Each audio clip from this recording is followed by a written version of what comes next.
believe we're starting. Good evening, everyone. Thank you for joining us again for a webinar on Asian American perspective on racism. I'm joined by two awesome panelists tonight. And before that, of course, just a disclaimer, all the views expressed here and materials are that of the panelists and do not necessarily represent the policies or positions of Great Commission Bible Church. And first I want to introduce Chris Kwok. Chris joined me for the last webinar. Chris is a longtime friend. He's also an attorney, a mediator with JAMS, Judicial Arbitration Mediation Services, one of the largest arbitration mediation services in the United States. And he is also very passionate about race relations and is quite involved. And also our other panelist is Andi Zhou. He is a Ph.D. candidate in government at Harvard University. Prior to that, he received a master's at Princeton University and did his undergraduate in Yale, and his expertise is in foreign policy. So thanks everyone for joining us. What we're gonna do is we're gonna go through some questions. We're gonna have panelists discuss for about an hour, and then the next remaining hour we will take questions and answers. Take questions and respond to them. So I only have 3 questions, and we'll talk about it. And this can go as wide and as short as time allows. So the first question that I have for us to discuss is, what is the unique Asian American perspective on the issue of race relations in the United States? Andy, Chris, whoever wants to tackle it first, we could start the discussion from here. So I think that Asian Americans, many Asian Americans often, sort of feel invisibility within sort of the political structure and the social structure. They complain about, sort of being in the middle of these sort of the racial sort of structure that they find themselves in, if they think about it. Many Asian Americans don't, but when they do, they don't like being in the middle, and then they feel like they have to pick a side. And I think that being there is a good place to start if you haven't thought of that before as an Asian American. And that I would also note that being in the middle is not necessarily a negative sort of space to be in. I don't think we have to accept any spaces that we were slotted into or told to belong in, but I think we can understand those positions. And I think from that position that we're in, I think we have a unique perspective and viewpoint to bring to the debate, and feel that we should be part of that debate. We should be engaged in it. We shouldn't feel apologetic about having a point of view and having something really important to contribute. So that's kind of, I think, my overall sort of response to that. Okay. Andy? Yeah. No, I think Asian Americans certainly have a very unique place in this dynamic. Obviously, for most of this country's history, the primary cleavage of the society has been racial.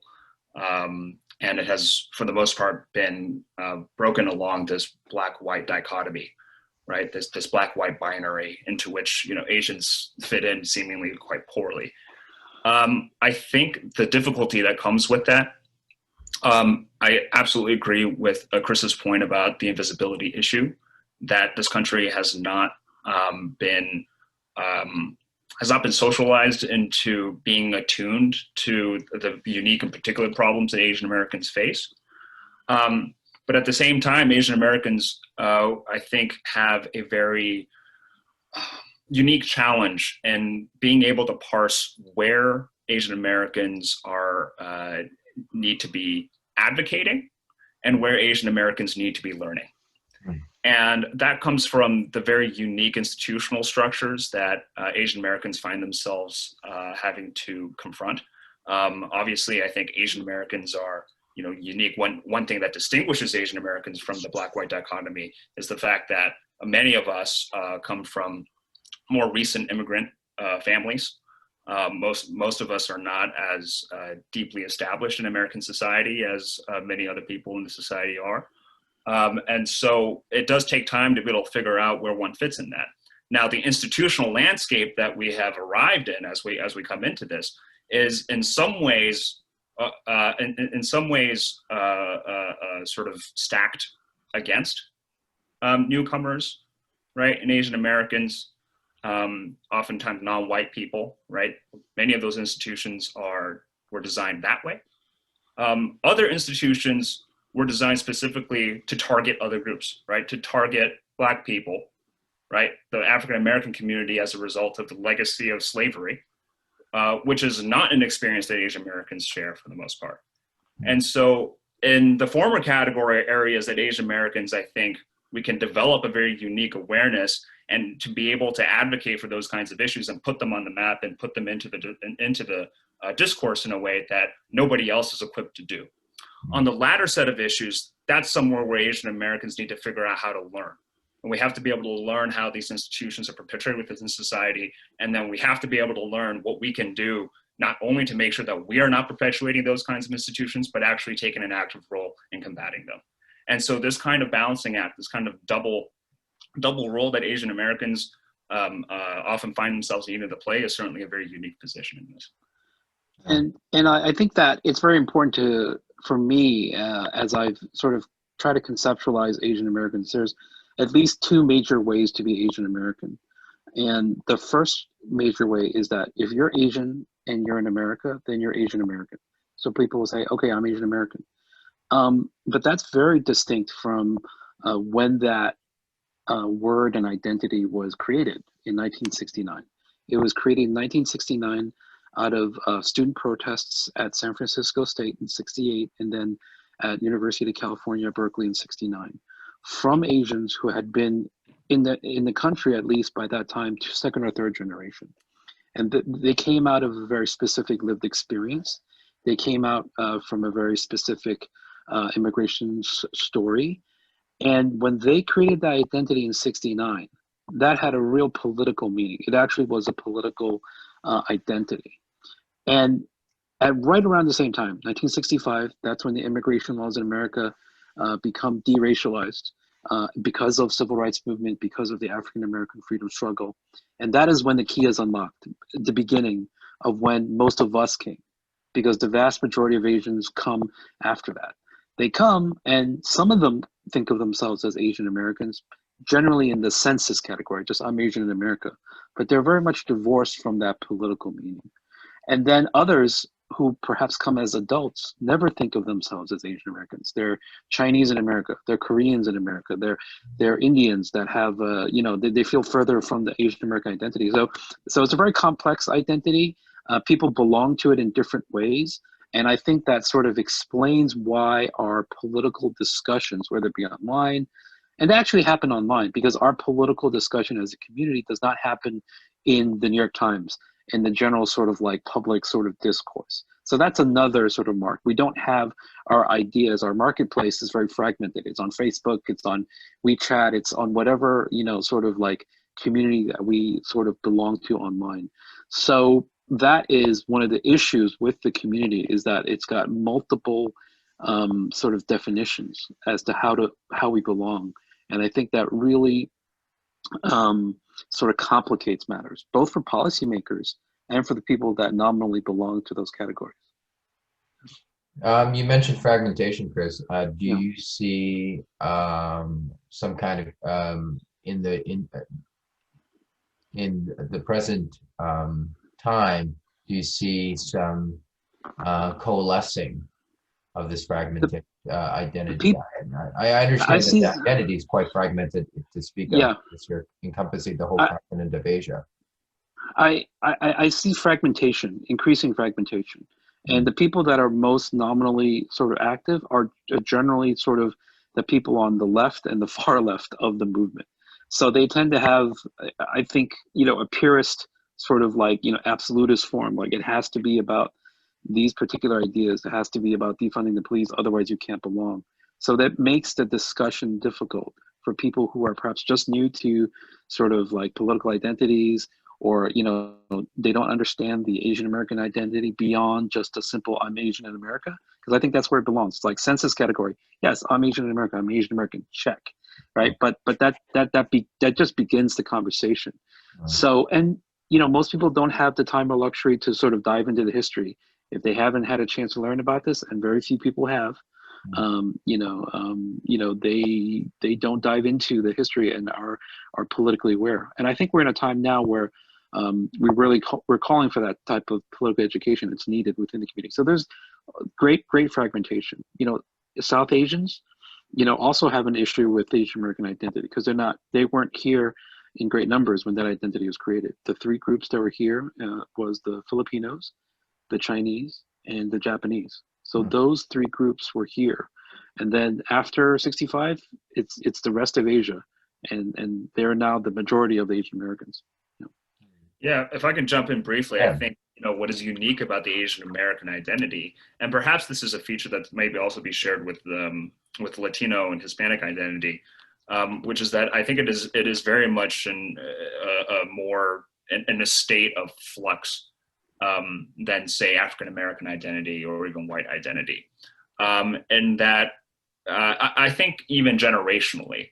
So how much solidarity or fellow feeling would my parents feel towards a couple of their age who maybe immigrated from around the same time from India or from Japan or from Korea, right? And to what degree then, how does that compare to the amount of common experience that I feel that I share with my peers whose families immigrated from, say, Korea, right? Or India or Bangladesh or what have you. And I do think that, what's interesting about the creation of these identities is that it does have very much to do with how it is that the institution views you, right? That if the institutions of the society and the institution of state tends to group you into a category with these other people who you might not otherwise feel like you are in the same category as, then over time, that kind of common treatment can sort of bring you together, right? It is, in some way, it's its own self-fulfilling prophecy. But that is a process that is still ongoing right now.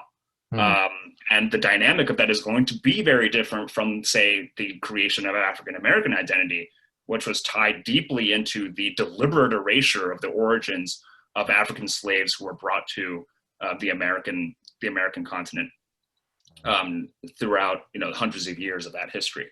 And so, this sort of larger unified Asian American identity, it will develop in a very, very different way.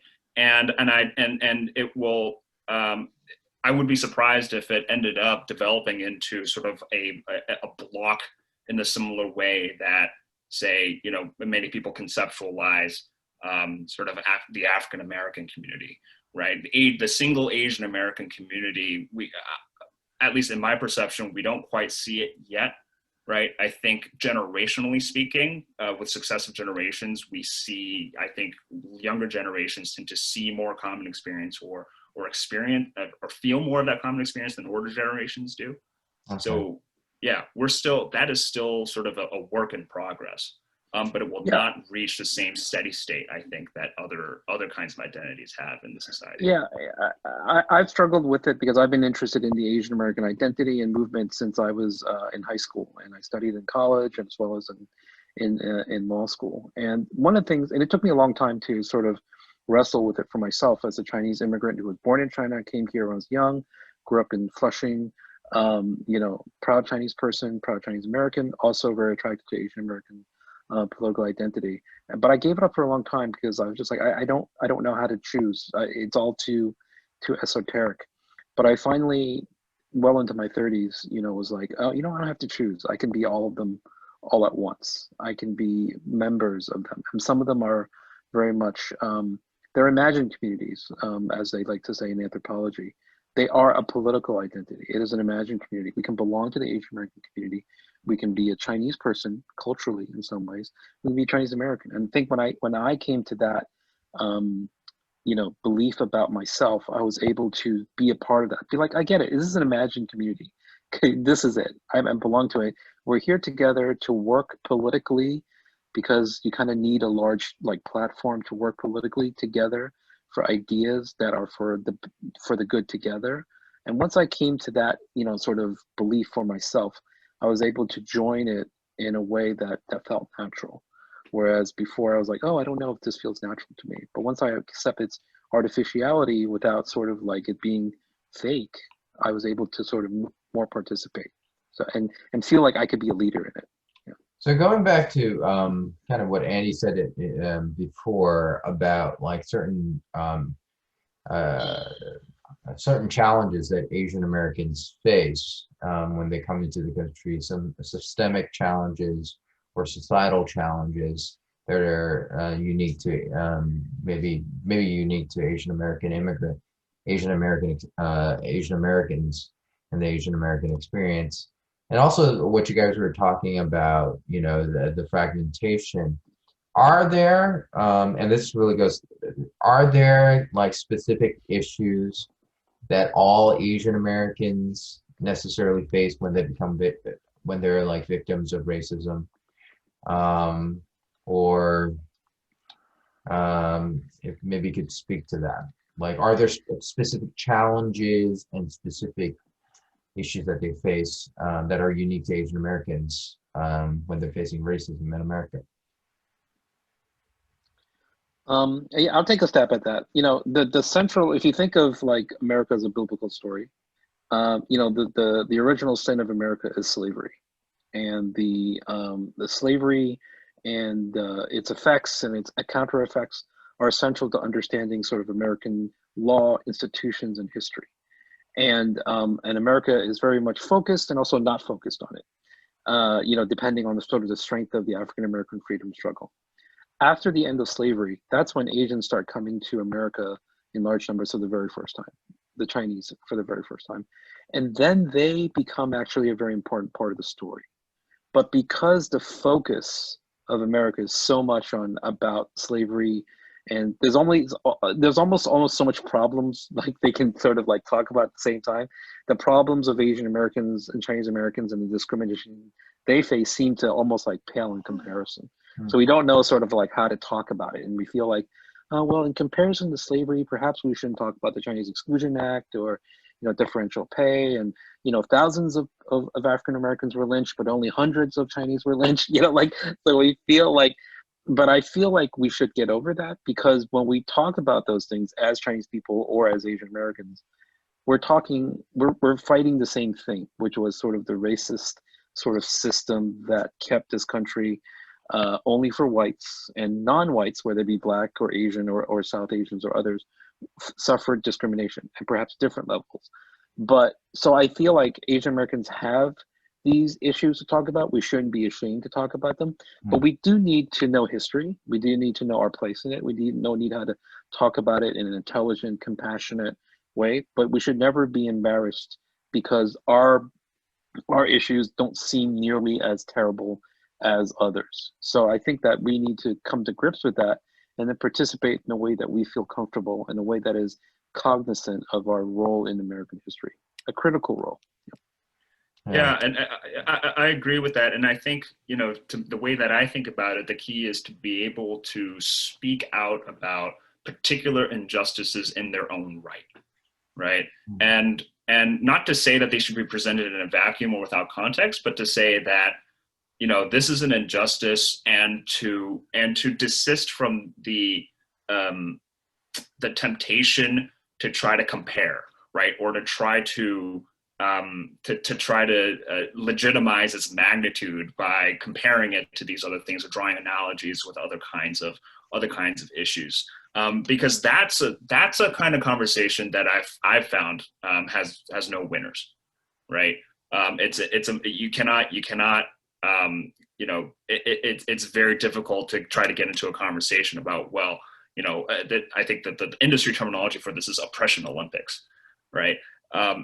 nobody wins in the oppression Olympics. You can't go out there and try to start a conversation about, trying to say, well, Asians have had it as bad as Black people, or that Black people have had it worse, or the African American community has, whatever. Everybody's faced their own particular challenges and their own unique challenges. They all need to be addressed.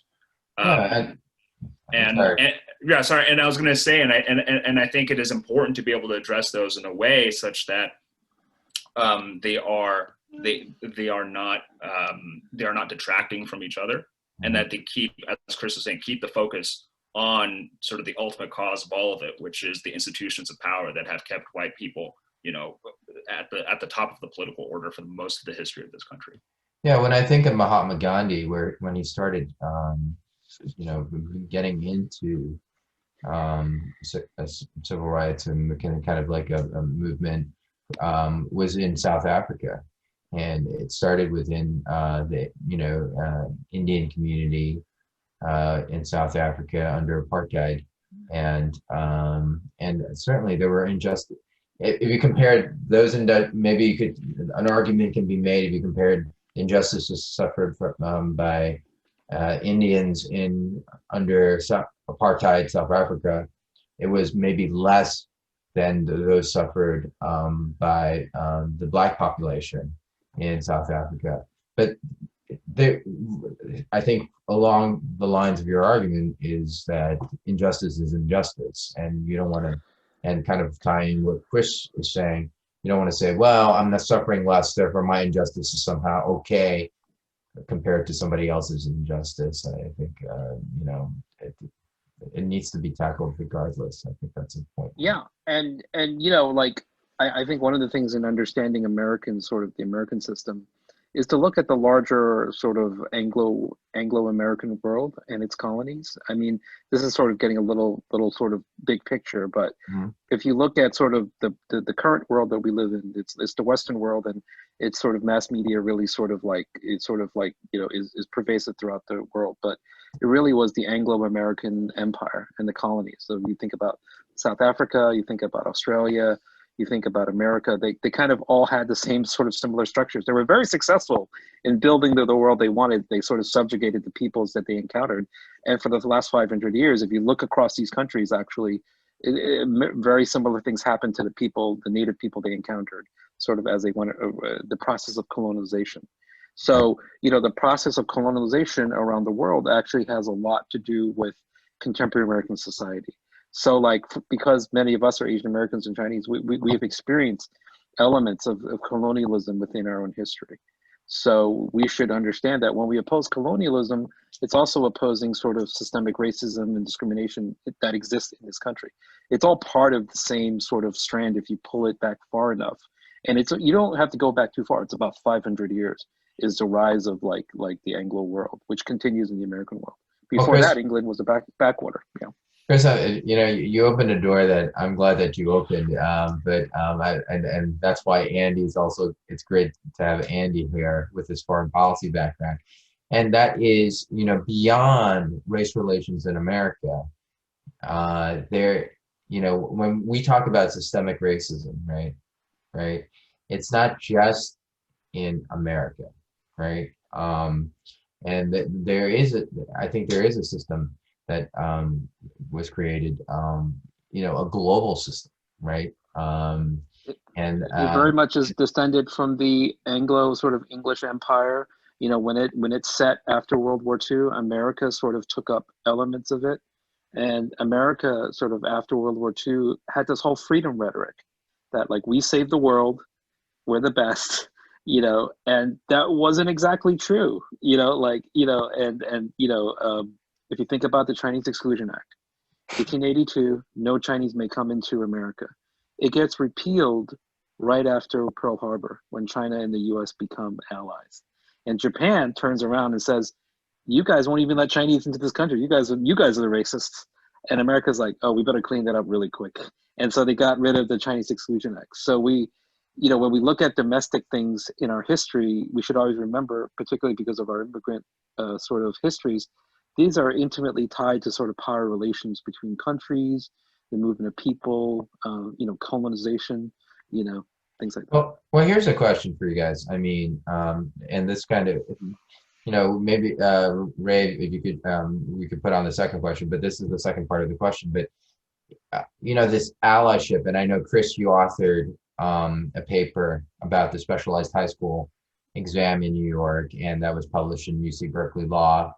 I think Asian American Law Journal there.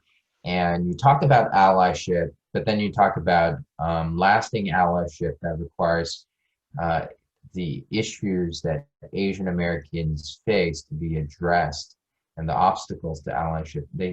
Those are legitimate issues, and they need to be addressed and not kind of suppressed for the sake of allyship. It's not like a zero-sum game. Now, I'm going to take. Can you guys just? Because obviously the world the way it is now, I would say maybe 60, 70 years ago, it wasn't like that after World War II. And Chris, you kind of talked about that. But how were the non-Western world, let's say, the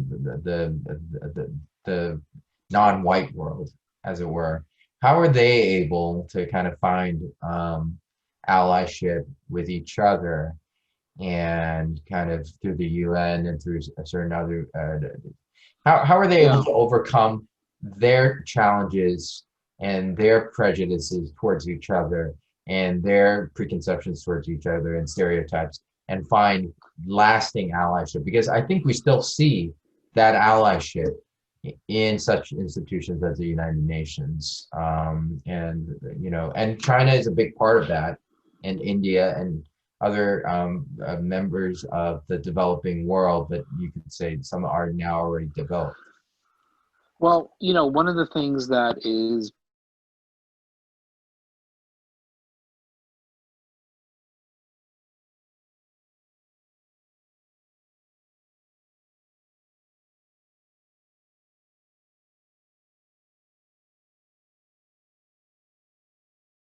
in China at that time, and it was a start of something called the non-aligned movement, because at that point there was like two big worlds. There was the capitalists versus the communists, and then that conference started like a conversation. Maybe there's a third way. We don't have to be aligned.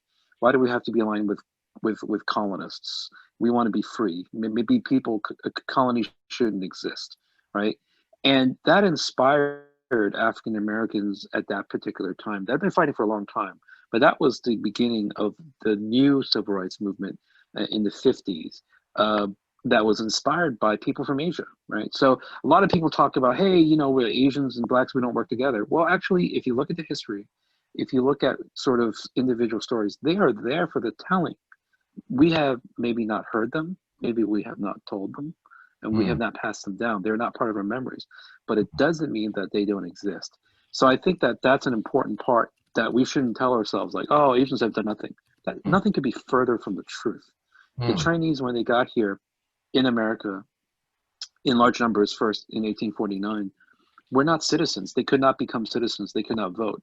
But they litigated cases that established important precedents for freedom, birthright citizenship, equal rights before the law, because that was the only avenue available to them. They had no citizenship available, right? And so Asians are part of this country, particularly after the Civil War. And it's an interesting point to begin talking about it, because in many ways, the world we live in America, very much begins at the end of the Civil War. So if you look at sort of our politics, we're actually not that far away from what happened after the Civil War. We're still dealing with the same issues. And Asian Americans were there, they were important, and they made contributions. So perhaps not going all the way back to 1619 when the slaves first appeared in the shores of Virginia, or the sort of for 200 years from then until roughly to the end of the Civil War. But Asian Americans at a certain point become a critical part of the country, but that story is still not told, or perhaps as well understood as it deserves to be. Yeah, I can jump in and talk a little bit about the allyship question that you brought up, Dave, and how it relates to and how we can maybe draw from Bandung as a comparison or an analogy. And I'll take a bit of a different view. I think we need to be cautious with that as as a point of inspiration, because I actually would disagree with the premise of your question, Dave, which is that I don't think those differences and those prejudices were overcome. They were not. Bandung was in some ways sort of a high tide of good feeling among these so-called non-aligned states. That happened in 1955. 1962, India and China fought a vicious war over their border disagreements, which, as we have seen, continued to be very much alive. Andy, sorry to interrupt you, but maybe for those who are not as well versed in foreign policy or just wondering what is Bandung, maybe you could. So Bandung. If I remember correctly, it was in Indonesia. Yes. So Bandung Conference was a very large multilateral summit that took place among leaders from all over the world who, as Chris was saying, did not feel comfortable aligning themselves with either the US-led sort of capitalist order or the Soviet Union-led communist order. This was happening at an interesting time, certainly for China, which up to that point had at least nominally been aligned with the Soviet camp. And in many ways, Bandung signaled the beginning of the fraying of the relationship between these two, at least nominally communist great powers, that led to a formal, what was called the Sino-Soviet split, right in the early 60s. But the Bandung Conference was an important moment. It produced an important memorandum of understanding between the various parties that enshrined sort of in the discourse of international, enshrined in the international discourse notions of non-intervention and respect for sovereignty, which remain very potent forces in the way that especially states, post-colonial states have engaged in the world. And so that kind of fellow feeling, which at least, was nominally there during that conference, I think was not able to prevent the outbreak of violent conflict between, the member states who were, supposed to have found that kind of allyship with each other at Bandung. It did not happen for India and China. The relationship between China and various African states, you did note, there's been a lot of, the UN General Assembly has been one forum where a lot of these developing states have been able to advocate for their interests. And it certainly is, one could say the most horizontal, in terms of the flattest forum out there in terms of hierarchy in the international community. But those relationships remain very fraught. You think about currently the issues that have arisen around Chinese economic engagement in Africa, its aid policy and development policies in Africa, which have won a sort of very diverse array of both criticism and praise. And at least according to the assessments of the experts I've read, it really is the case that the way that China has engaged with these countries has been sort of all over the map. It is some of it, the countries are very thankful for Chinese aid to come and help build infrastructure and develop roads. In other cases, it's been quite predatory. In many cases, it has helped reinforce very unjust, political institutions within African states. In other cases, the patterns of development have been very much along sort of neo-colonial lines, where, back in the day, if the model of colonialism was to build infrastructure in a colony for the sole purpose of extracting the resources you want without necessarily putting up the infrastructure, invest those revenues back into the local population, many have pointed at certain patterns of Chinese development in Africa as doing quite the same thing. That some of that is there primarily for China to enrich itself, to be able to procure the resources that it needs.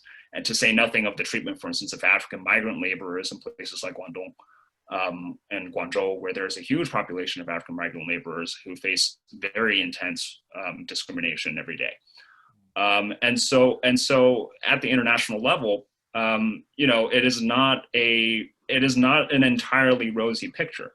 And the other sort of word of caution I would say is that I think there is a difference between allyship, in the sense of groups who are finding solidarity to fight injustice, within our society, versus alliance, which is a rather different concept in international relations, where alliances are built on some conception of mutual interest. I am getting something out of this and so are you. Allyship is a little bit different.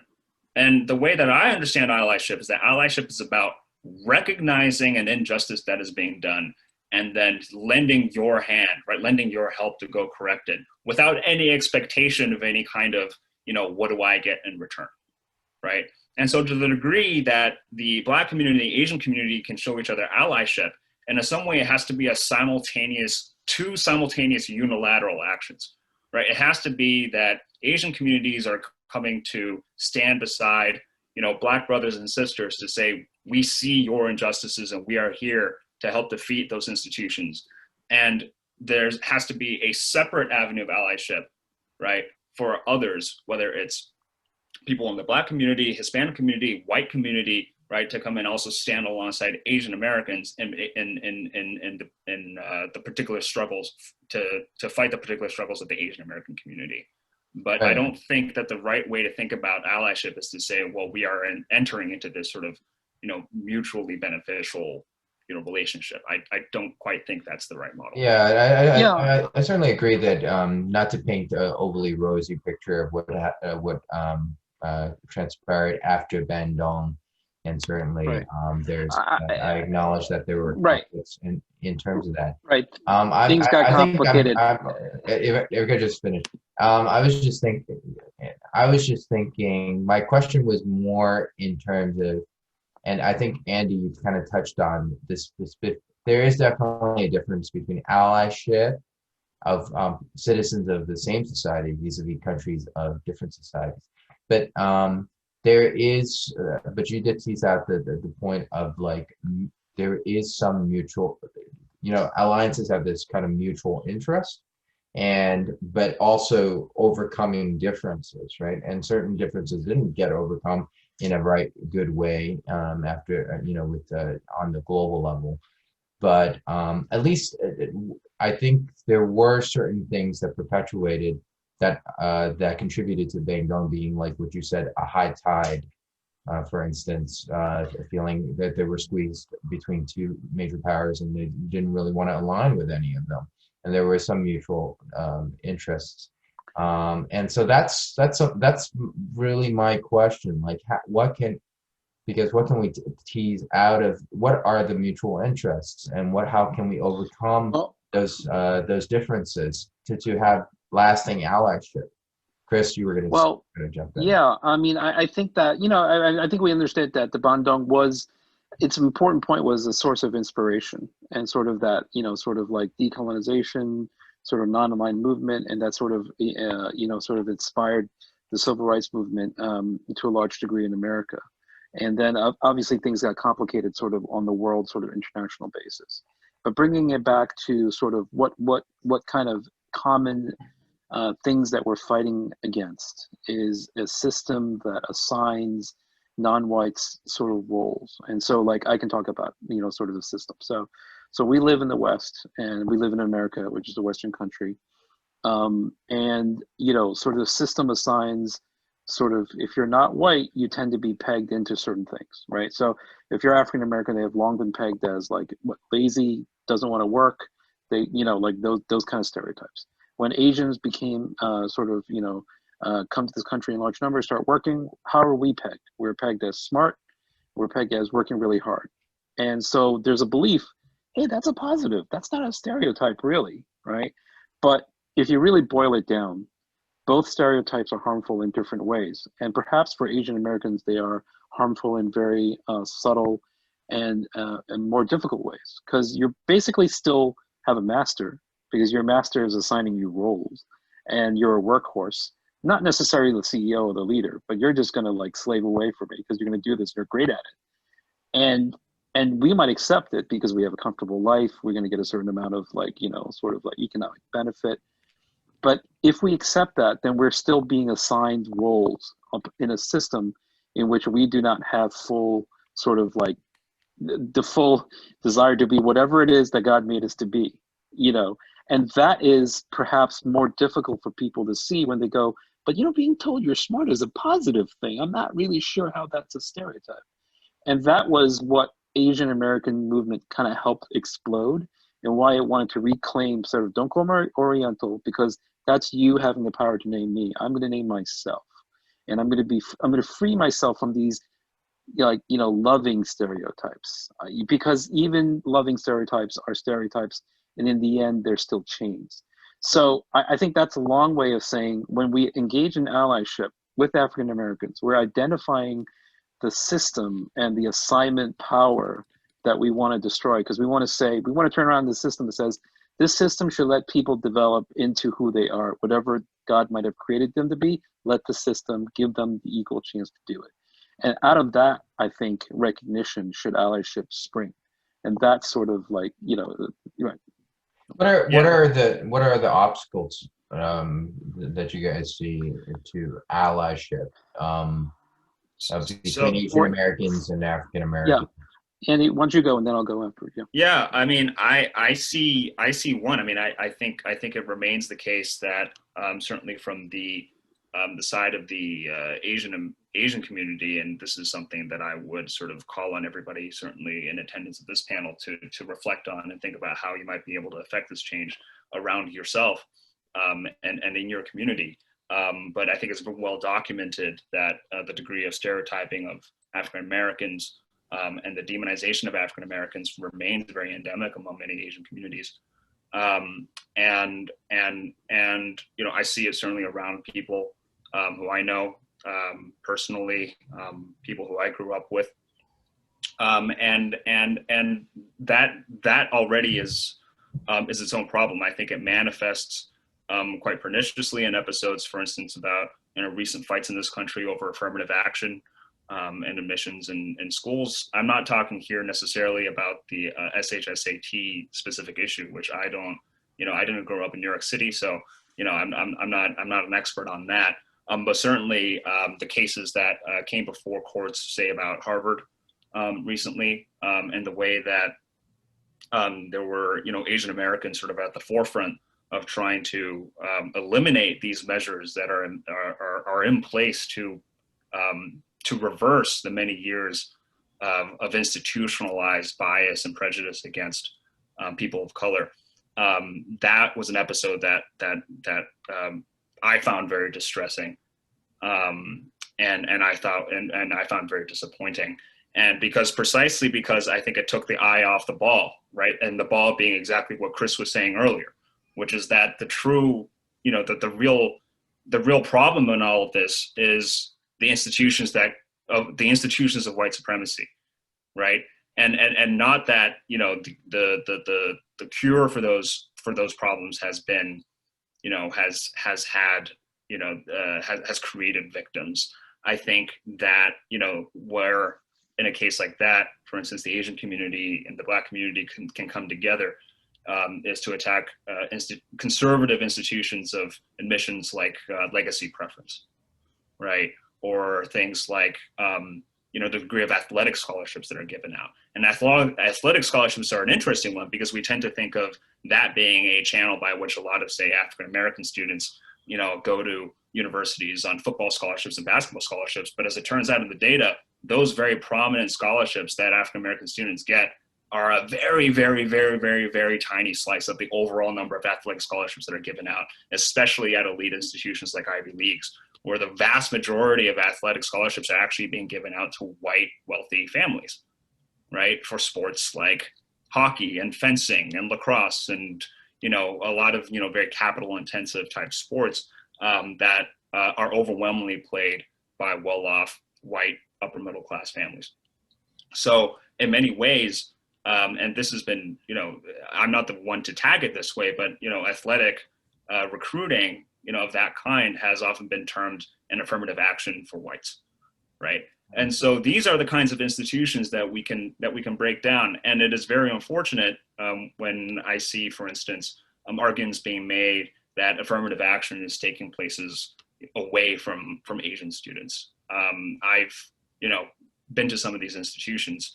I'm a firm believer that there are certain institutions, that there are structures in place in those institutions that that are biased against Asian students.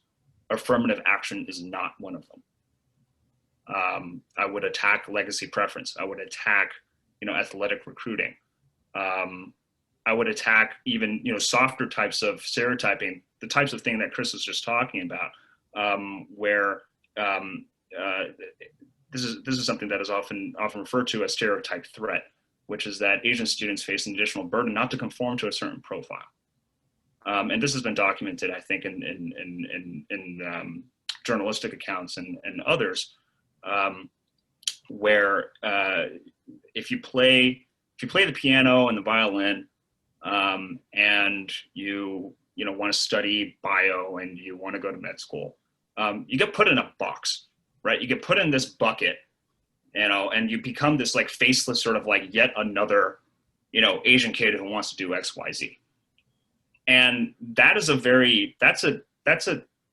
it is a difficult burden to shoulder to then say, okay, well, I need to also sort of distinguish myself from the masses, right? I need to make sure that I am not glommed into this sort of dehumanized mass, right? And this is exactly what Chris was talking about, where stereotype, even if the stereotype is quote unquote positive in some way, still puts kind of, is still you're still captive to it on some level. And it's still something that you find yourself having to run away from. Those forces are at work. But again, to then pin that on something like affirmative action is both barking up the wrong tree, and it's detrimental to struggles that other groups are having to contend with. So for instance, that is one very major issue that I'm seeing. Yeah. I mean, I would say that, I'm not that far off from Andy. I will say that I do believe that there is some discrimination against Asian American candidates in admissions to elite universities. But then the rest of it, I would say that I think the way we deal with that is by maybe reducing or getting rid of legacy, looking very closely at athletics, sort of the emphasis on athletics. Because quite honestly, because the complaint has been Black kids take away seats from Asians. Well, actually, probably white kids take away seats from Asians, if you really want to get down to it. Yeah, absolutely. So while I feel that there is discrimination within the sort of readers and people, how they look at Asian American kids, and I think that should be dealt with, I think that the anti-affirmative action has been targeting the wrong group. It's really the white people that are gonna, and it's called negative action, when similarly situated Asian American kids are disfavored in relation to white kids. So that so-called negative action, I think that really needs to be dealt with. But then moving another step on that is to ask why Asians, and I actually think that it's particularly Chinese Americans that are really focused on Ivy League universities, myself included. And I've spent a lot of time the last 20 years thinking about, we need to examine why we make that an idol, particularly for Asian Americans. Particularly for Chinese Americans. We need to understand where that comes from. I think it has a lot to do with our history, our love of learning. We created books, we created tests. Honestly, if you look at our history, we created those things. Those are deep in our culture and history. And we need to understand how we sort of idolize them. So I think that's an important part, particularly for a Chinese American sort of Christian. And then we need to think, why is that so important as we fight for this in the society? Why is that so important? And I think those, as we search that, we might come to some things that might make us feel uncomfortable. And that, I think, is a good place for us to be. I think that, for Asian Americans, we really need to look at each issue and not have easy answers. We need to be engaged. Engagement has always been my answer to these tough questions. You got to be engaged. You got to learn. You have to have a certain point of view, but be mature enough to be maybe prove wrong if you find something that doesn't sort of, agree with what you thought or want to think, and then be prepared to change. And I think if we all adopt that sort of stance, I think we'd be a lot better for it. Just to turn that question around, are there obstacles that the Black community are presenting to lasting allyship with Asian Americans? I don't know. I mean, I'm not really sure what African Americans think. I think they're not quite sure where Asian Americans are. and this gets into a very sort of interesting question about honorary status. And so for people that haven't thought about race, there's all sorts of honorary statuses. There are white people that are honorary African Americans, and then and Asian Americans generally within the social strata, speaking sociologically, are considered honorary whites. I don't know if people have ever thought about that, but white people think of Asians as sort of honorary white people. We are conditional white people, which is sort of funny when you think about it. But actually, if you think about it, if you're Chinese or Asian, you grew up in a suburb. I've heard it many times where kids were like, I didn't realize I was Chinese until I was in like 11th grade. Like they grew up in a really white neighborhood. They never realized they were Asian until like they got to college or much later. No African-American child growing up in America ever has that sort of realization where race doesn't become a pressing issue until much later. No, so, I mean, yeah, just to clarify my question, I mean, obviously, okay. You can't get into I'm not coming from a black perspective. Obviously we're not black, and it's we can't speak for that perspective, right, in terms of. But from the Asian American point of view, are there obstacles that you guys feel that the Black community need to work on in order for lasting allyship between our two communities? So I want to make I want to make one view very clear in response to that question, which is that we cannot be of the mind that the Black community owes us anything in order for us to show our allyship to their struggle. And this goes back to the point I was making earlier about what allyship is, which is not about this sort of, you take care of my issues and I'll take care of your issues. That's fundamentally not what it is. It is about seeing injustice on its own right and standing up and taking a stand to correct it. It is not a matter of, we withhold our allyship to their causes until they show more recognition to ours. I think there are certainly cases where we can advocate for areas where we would welcome greater allyship from not only the Black community, but from the white community and from the rest of American society at large about issues like the bamboo ceiling, right? This idea that Asian Americans, even though, we confront this model minority myth, that, on some level elevates assessments of our competence, but only in very certain respects and dimensions, and devalues perceptions of our competence along other dimensions, namely things like leadership and assertiveness, right?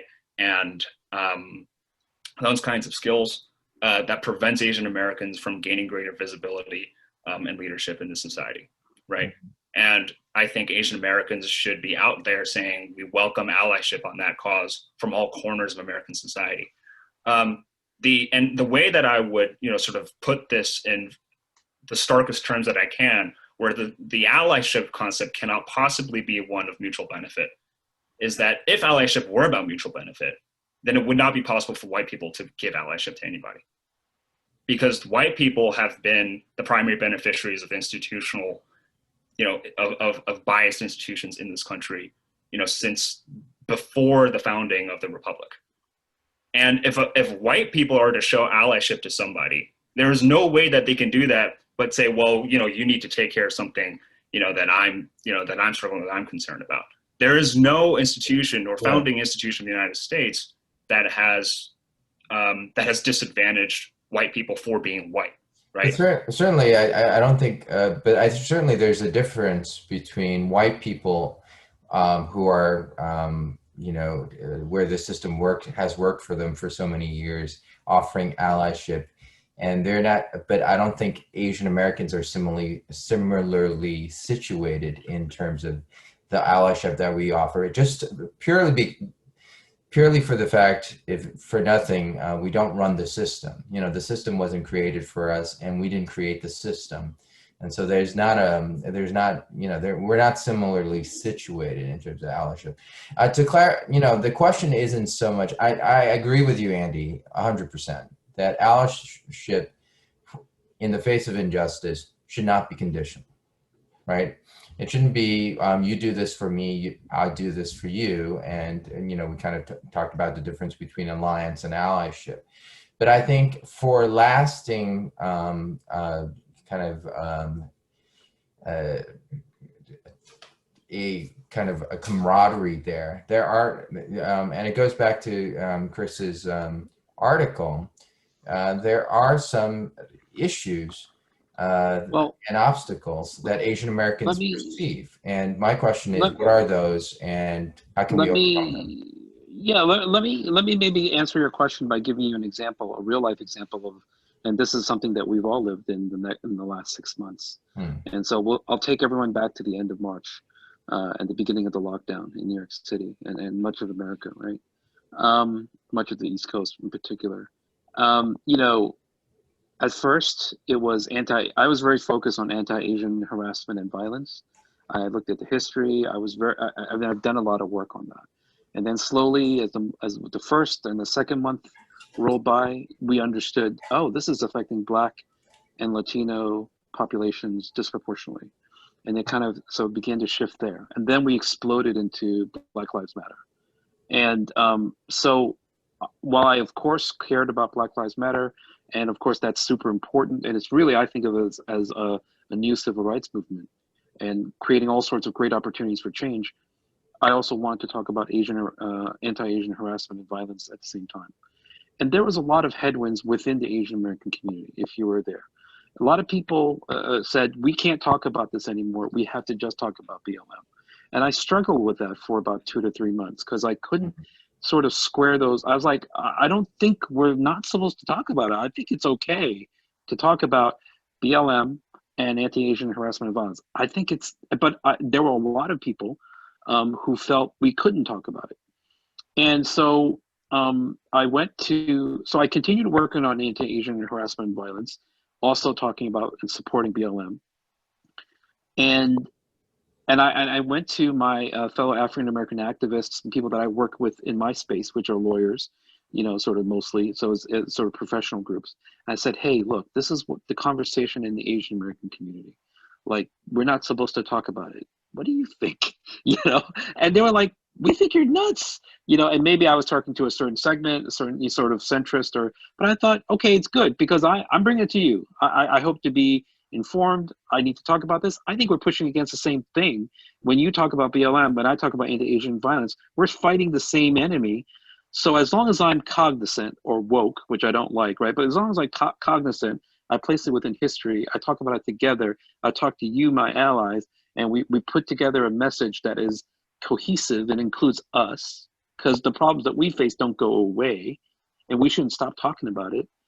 Then I felt like that's good. Like, otherwise, if I was just within my headspace of Asian Americans and I heard a certain sort of segment say, don't talk about it, I'm like, well, who told you that? You know, and so I feel like, you know, sort of to answer your question, what do African Americans owe us? I mean, not owe us, but they should do the same thing that I'm trying to do. They should know about us. They should know about where we're coming from, because not everyone's going to know. We're very specific questions, very specific ideas, very specific problems. And the more we reach out, and it's hard to reach out because we've been fighting each other for reasons. We've been fighting for the scraps of society. That's what happens when you are a slave.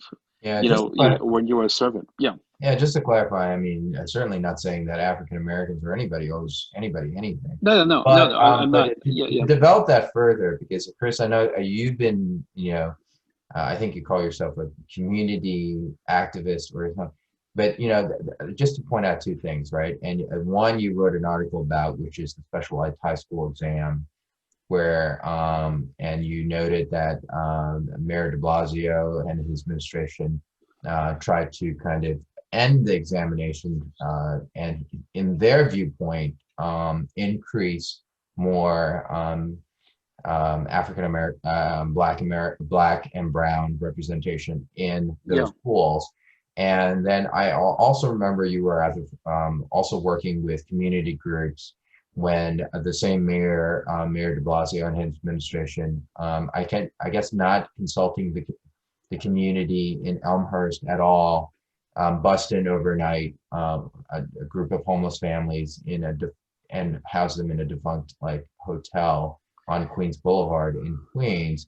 Right. And there were protests, my understanding, and I was reading the news articles when you alerted me to that, and there were news articles when there were protests from the community that was primarily Asian American, and then you had residents of the hotel that were also kind of yelling back racial slurs, anti-Asian slurs back, like go back to your country and stuff like that.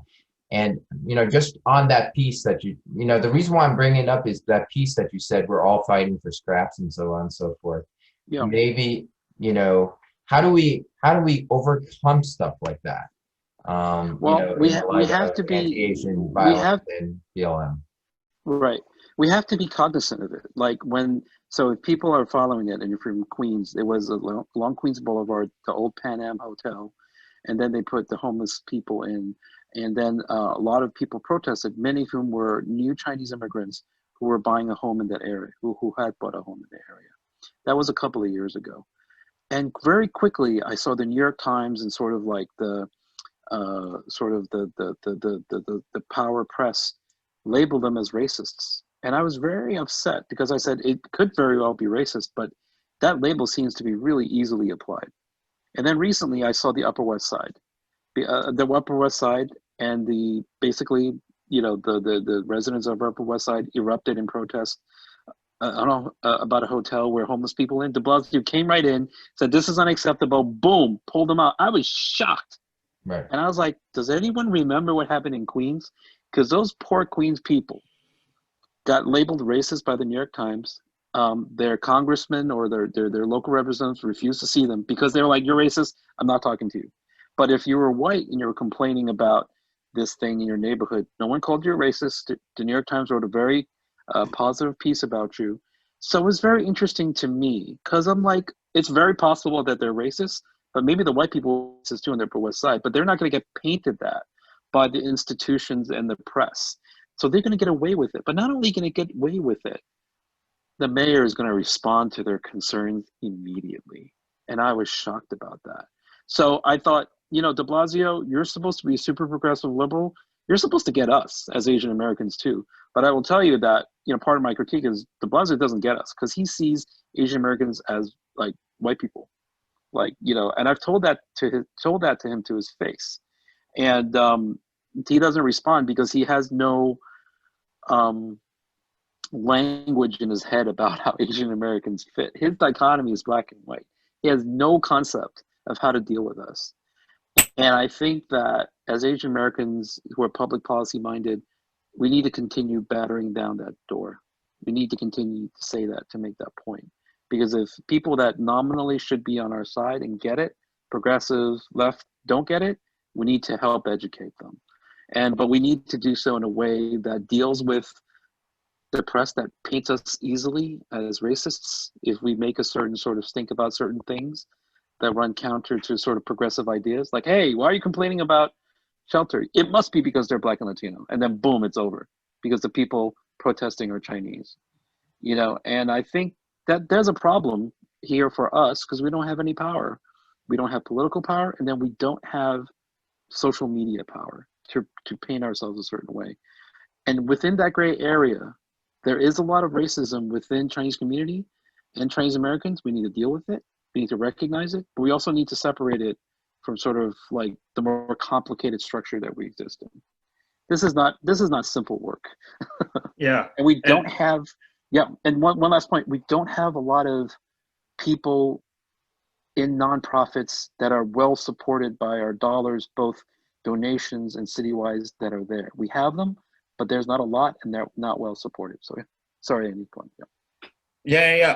And I wanted to make the point. So first on the Upper West Side story, it's interesting because I saw that in my feed, but I think maybe among the more, you might call, radical circles that I'm sort of in touch with, that certainly was portrayed as a very negative thing, right? And we've seen certainly also in the New York Times, I think it was the former mayor of Minneapolis who was talking about the so-called, white liberals right, continuing to be a bastion that, you know, continues to perpetuate institutions that benefit whites at the expense of non-whites and people of color. I think specifically on the question of, you know, the specific relationship between the Black community and the Asian community and the, you know, tensions that have been there. I think from the other end, you know, is it the, you know, do we need to deny, you know, the notion that there are, you know, African Americans who may hold prejudiced or biased views or stereotyping views towards Asian Americans? No, we don't need to deny that, right? I'm quite sure that, you know, that is the case and that exists. I think the question that we need to ask ourselves is, does that happen in a systemic and institutionalized manner, right? Such that sets up institutions that we then have to struggle against. And second, are those kinds of views or those kinds of attitudes specific to African Americans in a way that they are not endemic throughout the rest of the society?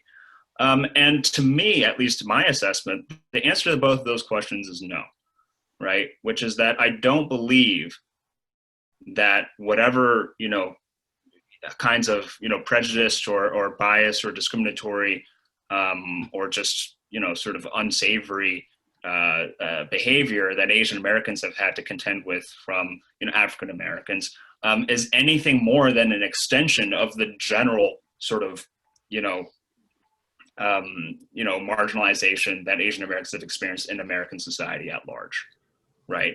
And so I don't think it's, in that sense, I don't think it's fair to, you know, sort of single out African Americans to say, well, you know, what do they need to work on? You know, to me, the question is, what does the American society need to work on?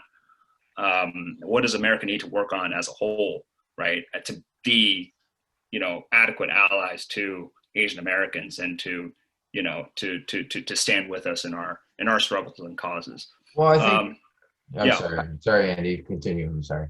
Yeah. So, I mean, that I guess that was the substance of my point. So, you know, I'll note the question about Jeremy Lin in the chat box. But, you know, I'm sure that it was the case that there were, you know, people in African Americans in the league who were, you know, viewed him through a biased lens. But I also think there were plenty of non-African Americans who were viewing him through a biased lens. And to that degree, I don't think that was a African American problem. That was a league issue, right?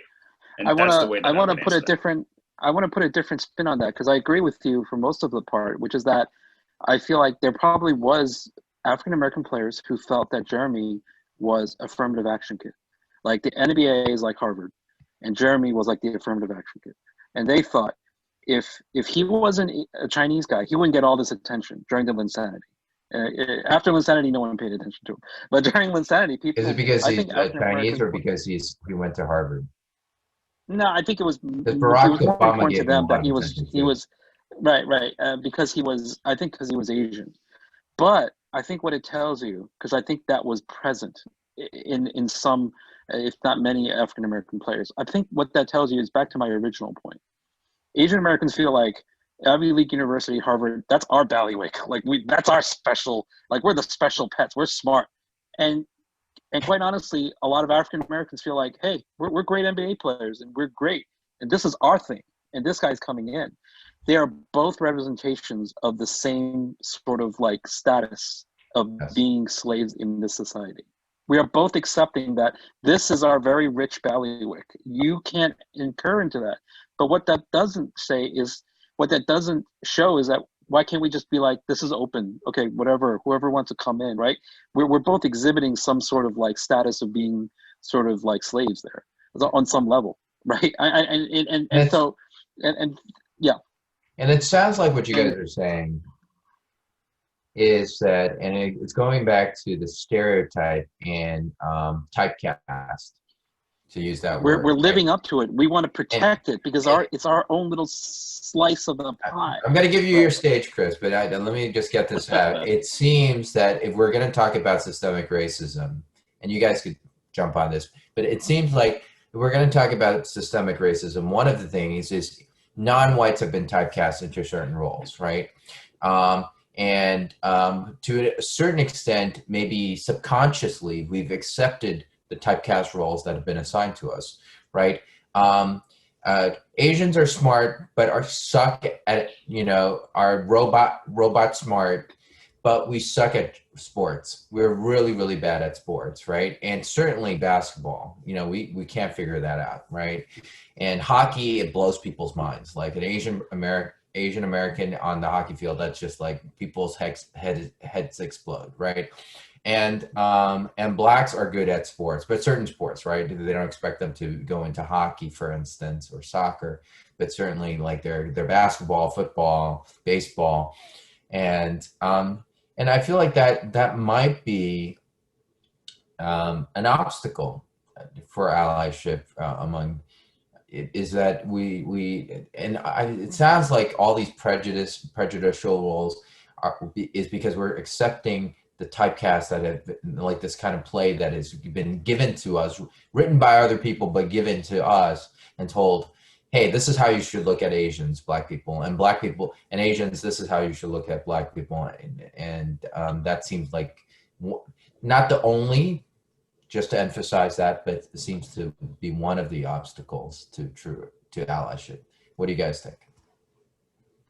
Yeah, I mean, that's the point I was trying to make, but Yeah, I mean, it could be an obstacle, and at the same time, it can be. And Chris, I thank you for putting it the way that you did in terms of sort of groups holding on to these domains that have been sort of handed to us, right? And having a fortress mentality about those things, and that being really what that really being is a symptom of the scarcity of options outside of that for us, right? It's a symptom of the fact that we don't have as we don't have quite the same freedom to choose what it is that we that we want to be, right? And I think that certainly is an ongoing issue for Asian Americans. I do think we should be careful about drawing too close an equivalence between those things. I think the NBA at the end of the day is 400 jobs, right? There are 400 players in the NBA. There may be a couple hundred more in the NFL, right? But given that bailiwick versus the Ivy League medical school, and things like that,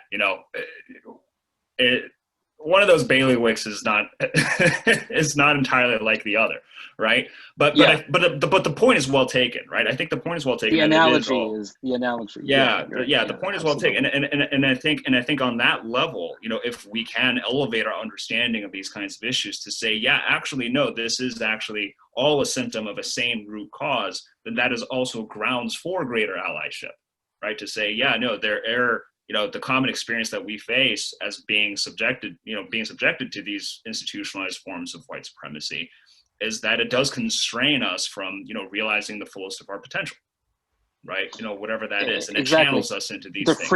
The freedom to be the person that God created us to be, the freedom not limited by the systems that other people have built to limit us and to make us serve their needs and their ends. Right.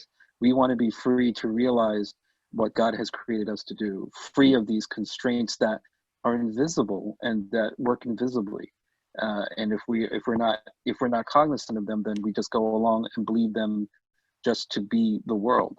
But I don't think that's the world that God created for us. He wanted us to be who we were meant to be, that he created each of us individually, sort of to have that freedom to seek that out. And if it's limited, then I think that that's a real shame.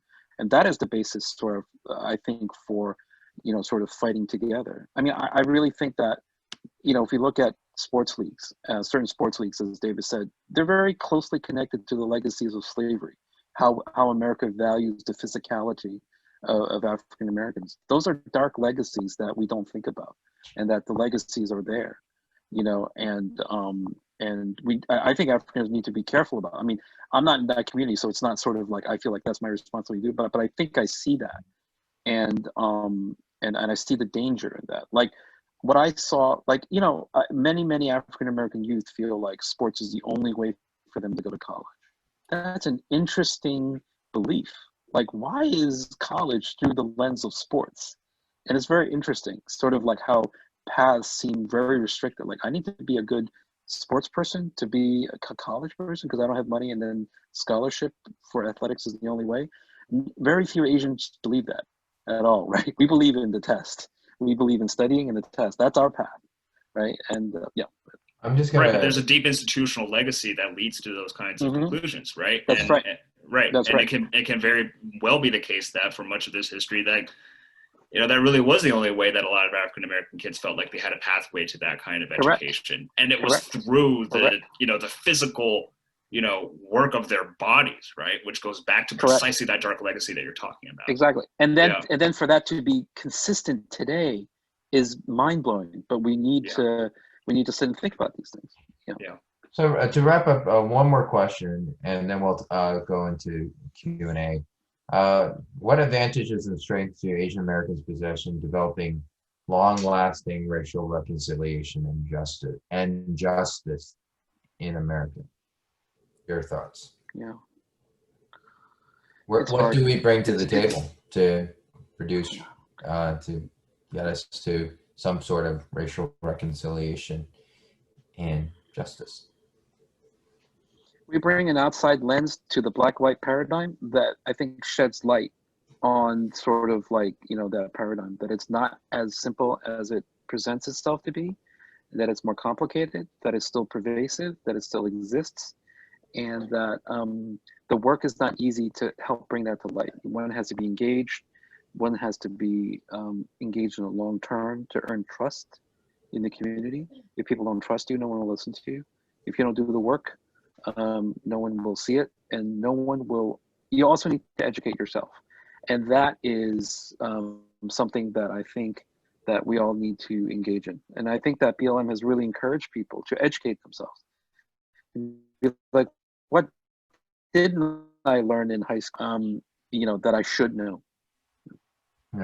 Yeah, I think the best hope is that we can be very effective advocates, precisely because of our position outside of that ancient dichotomy, outside of the ancient binary, where we can be a credible advocate for the African American struggle, especially in the eyes of whites, right? And it takes the burden off of African Americans who have had to be fighting this fight on their own behalf for so many centuries. And it is important, that and by virtue of not being Black, right, we cannot be accused of somehow being self-serving or self-interested in those kinds of things, that those concerns are somehow growing out of some kind of bias towards the self rather than a call for justice. That is the unique position I think that we bring to this table, to the most ancient schisms, right, of the American Republic. And at the same time, and this goes back to my initial point about, where do we need to learn and where do we need to advocate, right? And I think for that, the learning and the advocacy go together. We have to learn about the history of this country and then know how we can advocate for that. And then on the other side, we also have to be, continuing to advocate for our own particular struggles, right? And I think that especially as, successive generations of Asian Americans, establish ourselves more and more in, our American host society, where early generations may feel that we're sort of, simply coexisting with the society around us, whereas later generations, including probably, those of us on this panel, feel that we want to be embedded within the society around us, that we can use those kinds of platforms and use those linkages to then make sure that, we are, fully sort of integrated into our societies, embedded into our societies, dealt in stakeholders at the table, right, and advocating for those kinds of causes that will then lead, future generations to be able to, more fully realize the choices that they want to make in their own lives. Fantastic. Thank you, guys. Did you guys want to take a small break before we go into the like a 2-minute break? Yeah, let's take a 2-minute break before Cool. We go into the Q&A. Looking forward to Q&A.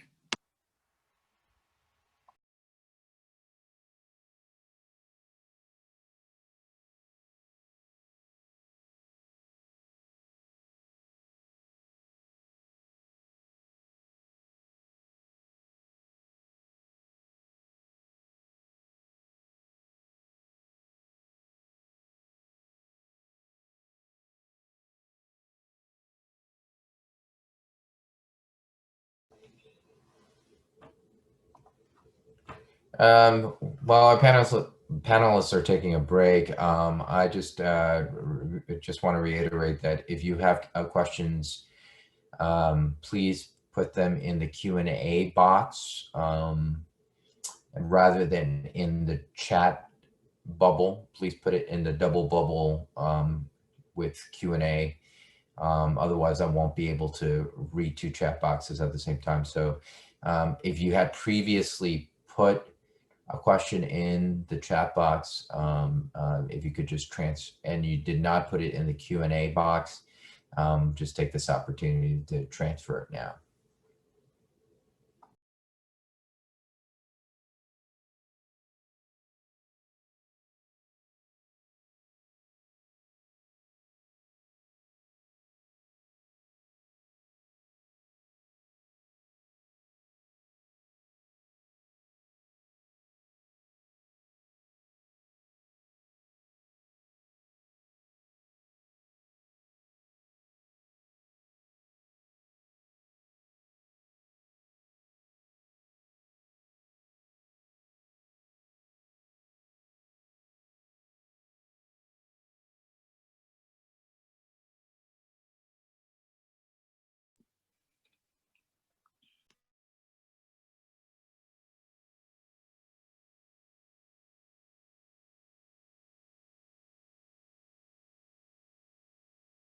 All right. Looks like everybody's back. So we'll start with the Q&A section. We have a few questions. I'll start with the top one from Calvin Chin.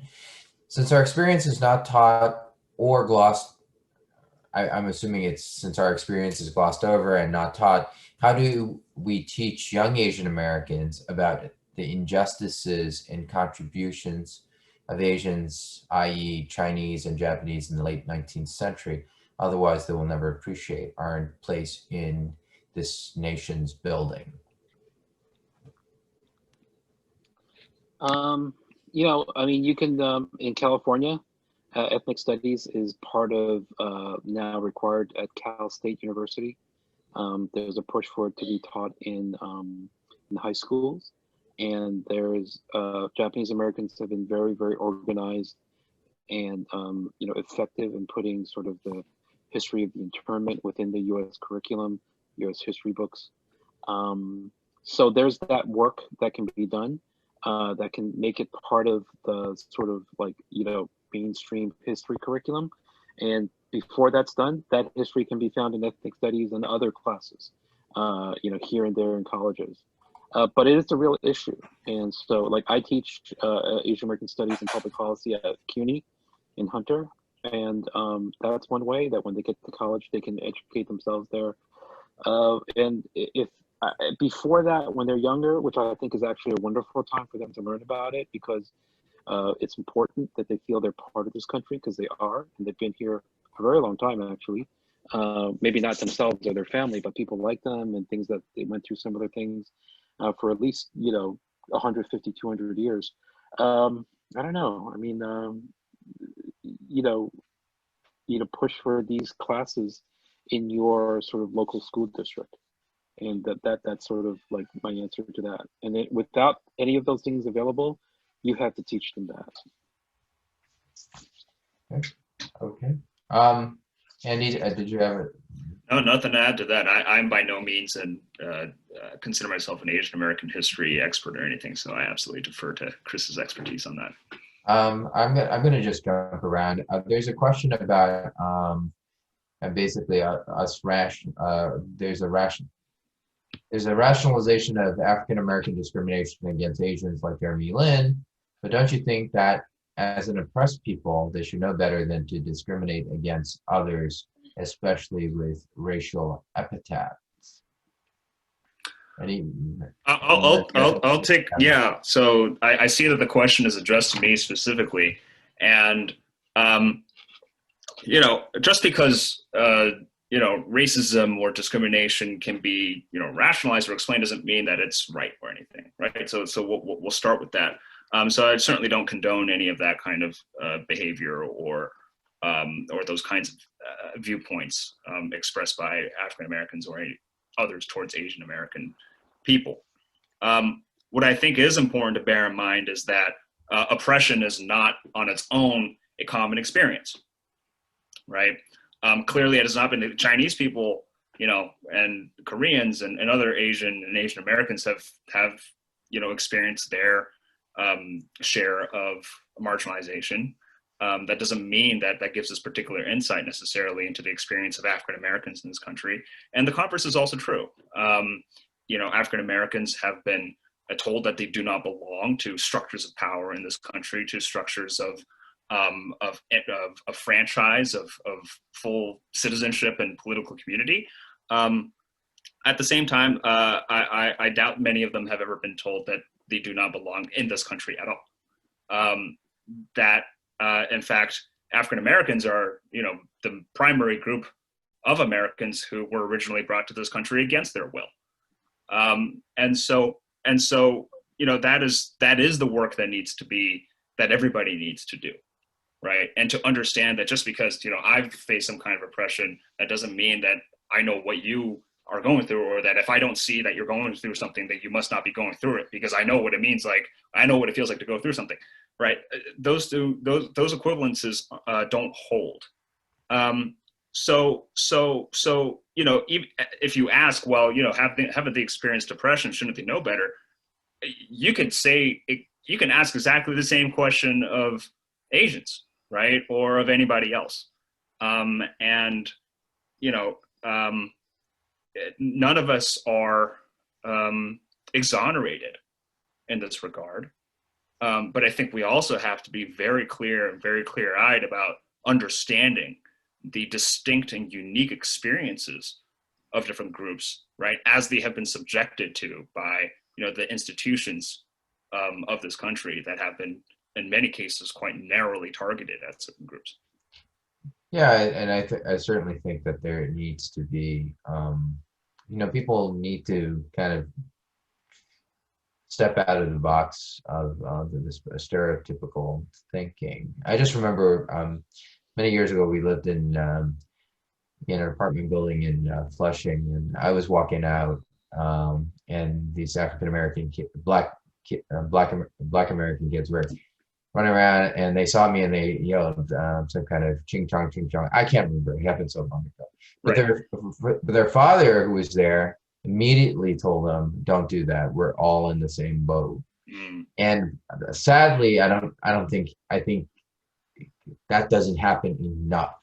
Sure. And I think if it happens enough, then, and it goes back to the other question of education. I think if it happens enough and there's education, then more of that will not happen. So I would say some know better, but then some don't. So some being not just African Americans, Black Americans, but also Asians, Latino, and white, right?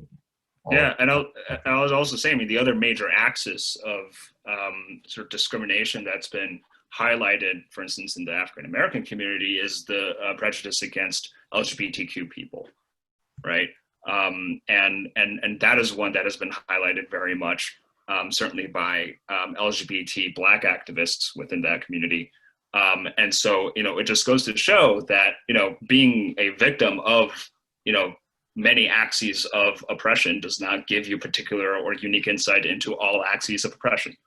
And we need to be careful about assigning equivalences between those kinds of experiences. I have a question, a great question from Michael Herbert. He asks, how can Black, Brown, and Asian communities be encouraged to come to the table and share each other's journeys with racism, and maybe dispel some of the myths we have about each other? As a Black British West Indian who is pastoring an American-born Chinese church, ABC, I have discovered our communities know very little about each other. Over the last few months, I have been enriched by many of the private conversations which this unrest has created. But how to bring that to the public sphere is my challenge and desire. I welcome your suggestions. So I love this question. And so one of the things that we have to remember is that our histories are actually all intertwined. And we're not taught that, and we don't know that. But if you look at the history as it was, we are deeply, deeply intertwined. And so when you think about the Caribbean was also colonized. African slaves served there and died there. And after the end of slavery, who came? Asians. They came on the same ships. They came and they were not slaves, but they were not much better off. They were indentured servants. And when they were together, and the contexts were slightly different depending on the Caribbean country, but they worked together. You look at Jamaica, you know, the Chinese and the Africans traded together. They intermarried. They had children. There's a history of working together that is untold and perhaps not remembered as well as it should be. Now, the subtext of that is that the British brought the Chinese to Jamaica so that the Chinese could be a buffer between the rulers, the English, and the black slaves. That is in a memo. That's not even up for debate. We talked about this in our prep, but it's in a book that I've noted for you called Intimacies of the Four Continents by Lisa Lowell. And I've been thinking about this Caribbean interaction because we don't have it as part of our imagination in America. We just think of America, right? But there is like the old world, the new world, Asia, Africa, and they all interacted. And it interacted for Asians and Africans in the Caribbean in a way that we do not pay enough close attention to.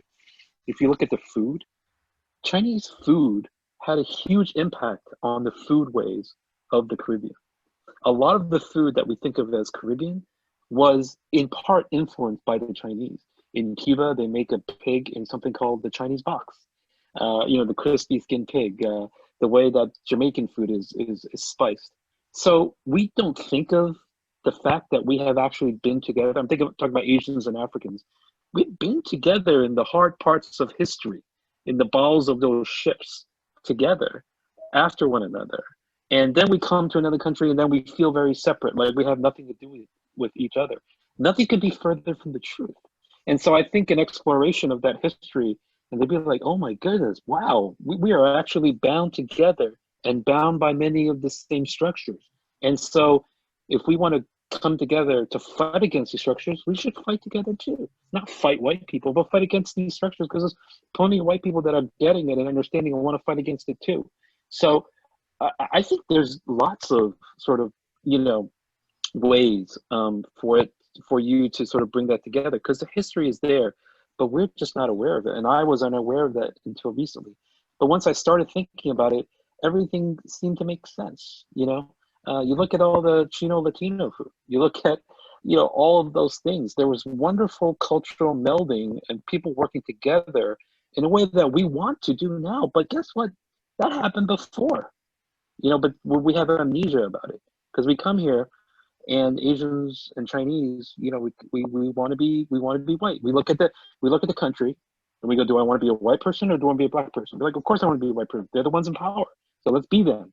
Because you know what, that makes sense. That on some level it's like, okay, I get it, but let's think about it twice and three times. And then we realize, do I want to be a conditional citizen? Do I want to be a second-class citizen that is given certain rights, but not all? If the answer is no, then you know what you have to fight against. So, yeah. Yeah, I mean, I can't nearly match the historical richness and depth of Chris's answer, but I think on, you know, sort of a more sort of practical, not to say Chris's answer wasn't practical, but for me, just thinking about, you know, the immediate, you know, options, you know, as Asian Americans, I think, you know, getting involved is very important. We know, you know, my partner and I are currently on the lookout for Breonna Taylor protests that are happening in our community, and we want to make sure that we're there. We were there when Black Lives Matter protests were happening. You know, we were there, right? You know, be visible and be visibly part of the movement. And I think the time has passed for us to sort of be content to stay on the sidelines and say, you know, this is a fight between them, and it's not about us. It is intimately about us. And as Chris has so eloquently put it, there's a long history of why this is also about us. And so I think that is one very immediate way that this can begin. I wish I had a better answer as far as a grand plan for the bringing together of these communities over time, to bridge those gaps and to be able to share and share more common experience in that way. But I think in this current moment that we find ourselves in, we can start there. Yeah, and I think from a Christian perspective, from a pastoral religious perspective, because this is a question posed by a pastor, I would say that and in the Bible, there were no races and different languages prior to the Tower of Babel incident, and when man sought to become equal with God, it was judgment on man that he created different languages, different cultures, so we would fight against each other, right? But the great promise of Jesus coming into the world is that he would, cancel out all the consequences of those past sins, including the disunity that happened after the Tower of Babel, the judgment that resulted in the Tower of Babel. And so there's, you see throughout the New Testament wording about reconciliation. Christians are called to be the ambassadors of reconciliation. We have a ministry of reconciliation that Christ has ended the separation wall of hostility. And I think it's kind of piggybacking on both what Andy and Chris said, and even going back to as far as when Andy said the differentiating allyship and alliances, and that you offer allyship not as a conditional thing, and you offer it because it's wrong, and you join in because it's wrong, not because you're going to get something out of it, but because you're just saying, hey, this is injustice, and I'm there. And I think drawing on that, as Christians, there's some commonalities as people, as created by God. There's some commonalities there. And I think focusing, and Chris kind of touched on a great kind of unifier, which is food, right? And I think there are a lot of things that we share. There are a lot of commonalities that we share as people. And I think, and certainly if we're all, you're ministering to Christian communities as Christians, when I went to law school, my closest friends in law school were Black, not because they were Black and not because I was out to make Black friends, to say I have Black friends, but simply because they were the only Christians in my law school community. And I found more things in common with them than I did with my Asian American classmates. They were great, everybody was great, but I really found a lot of commonalities. And I think emphasizing on those commonalities, that's the context in which we need to have these conversations in terms of sharing our journeys with racism, because there are different journeys. But when we see our commonalities, then we can resist the impulse to kind of contrast and compare and discount other people's experiences, and in measuring, well, you weren't a slave, therefore your experience is discounted, or you didn't suffer through Chinese exclusion acts, therefore your experience is discounted. I think that is an obstacle to these conversations. So, among Christians, we say you speak the truth in love. You do speak the truth, you're honest, you're forthright, but the context of which you speak is in love, and in the commonalities of God's love. That's where you speak it. So I would say in your church, it's have those conversations, but draw out those contexts. Yeah, we're going to have these honest conversations, and they're going to be hard conversations. They're going to be difficult conversations. And there may be some repenting that needs to happen, and ask for forgiveness. But they're all in the context of love. They're all in the context of we're in it together. They're all in the context of we have more things in common than things that separate us. And if you draw that kind of, paint that put that proper canvas and backdrop, then I think you'll have really, really enriching conversations. Those are my thoughts with regards. And have food. Well, everybody loves food. I mean, some people don't like food, but I mean, Chinese people, if you put food on the table and maybe ply them with some tasty drinks, then they'll be really happy. So, that's yes, maybe a hot pot that makes everybody happy. And some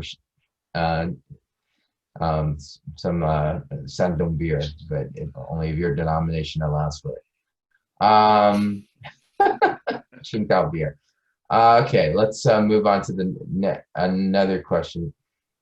You had mentioned typecast in the discussion, which has historically been known to be a method of humans being able to categorize information and make decisions.